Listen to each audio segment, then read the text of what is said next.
আপনার বাপের জন্য হঠাৎ আল্লাহ মর্যাদা বাড়াবেন, আপনার মৃত মায়ের জন্য হঠাৎ আল্লাহ মর্যাদা বাড়াবেন।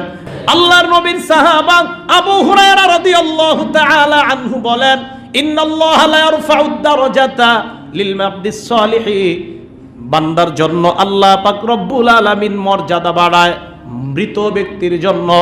আপনার বাপের জন্য হঠাৎ আল্লাহ মর্যাদা বাড়াবেন, আপনার মৃত মায়ের জন্য হঠাৎ আল্লাহ মর্যাদা বাড়াবেন। আপনার বাবা আল্লাহকে বলবে, আন্না লি হাদিহি, মাবুদ একটু আগে আমি যেই জায়গায় ছিলাম এর চাইতে মর্যাদাবান জায়গা আমাকে কেন দান করা হলো? আল্লাহ জবাব দিবেন, বিইস্তিগফারি ওয়ালাদিকা লাকা, আজকে তোমার সন্তান তোমার জন্য আমার দরবারে ইস্তেগফার পাঠ করছে, এই ইস্তেগফারের বদৌলতে তোমার মর্যাদা বাড়ায়া দিলাম। এই জন্য মনে রাখবেন, পিতার জন্য যত বেশি আপনি ইস্তেগফার করবেন তত বেশি তার